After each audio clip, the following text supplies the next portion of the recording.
நம்ம பார்க்கக்கூடிய திரைப்படங்கள் ஒரு விதத்துல நமக்கு ஒரு எனர்ஜிய பாஸ் பண்ணும்னே சொல்லலாம். அந்த வகையில இந்த படையப்பா படம் எடுத்துட்டோம் அப்படின்னா, நிச்சயமா எல்லோருக்குமே வந்துட்டு ஒரு கூஸ் பம்ப் மூமெண்ட் வந்து குடுத்துருக்கும். எப்ப அந்த பிஜிஎம் கேட்டாலும் சரி, அந்த படத்தோட டயலாக் கேட்டாலும் சரி, எல்லாருக்கும் ஏதோ ஒரு ஒரு புத்துணர்வு ஏற்படும் அப்படின்னே சொல்லலாம். அந்த வகையில அந்த படத்த பத்தின பல சுவாரஸ்யமான விஷயங்கள நடிகர் ரஜினிகாந்த் அவர்கள் பகிர்ந்துகிட்டு இருக்காரு.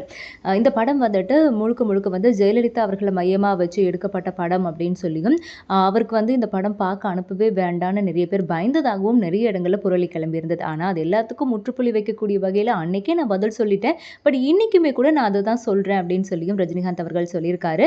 அது வந்து ஜெயலலிதா அவர்கள மையமா வச்சு எடுத்த படம் கிடையாது. நான் வந்து பொன்னியின் செல்வன் கல்கி அவர்களோடத படிச்சதுக்கு அப்புறமா அதுல வரக்கூடிய நந்தினி கேரக்டர் அதுவும் வந்துட்டு ஐஸ்வர்யா ராய் அவர்கள் தான் இந்த படத்துல நடிக்கணும்னு நான் ரொம்ப ஆசைப்பட்டு அவங்களுக்காக நிறைய நாள் வெயிட் பண்ணோம். பட் அவங்க சைட்லேருந்து எந்த ஒரு ரெஸ்பான்ஸுமே சரிவர கிடைக்க வரலங்கிறதுனால கடைசியில வந்துட்டு வேற ஆப்ஷன் தேடும்பொழுது தான் வந்து ரம்யா கிருஷ்ணா அவர்கள் வந்து கிடைச்சாங்க அப்படிங்கிற மாதிரியான விஷயங்கள ஷேர் பண்ணியிருந்தாரு.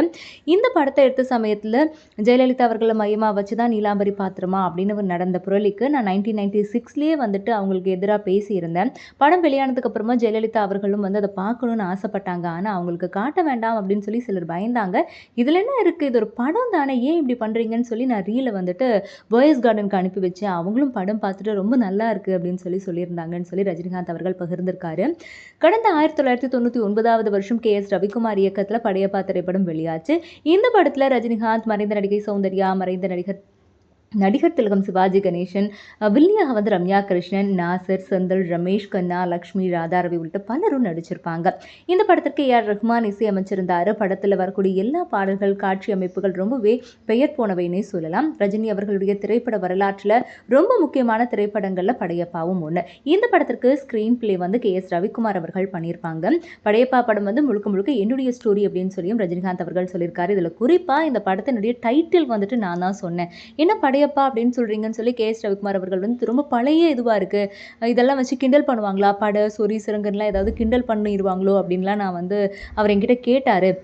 அப்ப நான் சொன்னேன், "பரவால்ல பண்ணா பண்ணிட்டு போட்டு அதனால என்ன?" அப்படின்னு சொல்லிட்டு. அதுக்கப்புறம் நான் ஆன்மீக வழிபாடுல அதிகமா இருக்கிறதுனால, நான் வந்துட்டு என்னுடைய குருவ சந்திச்சு பேசுறப்ப, அவர்கிட்ட நான் டிஸ்கஸ் பண்றது உண்டு.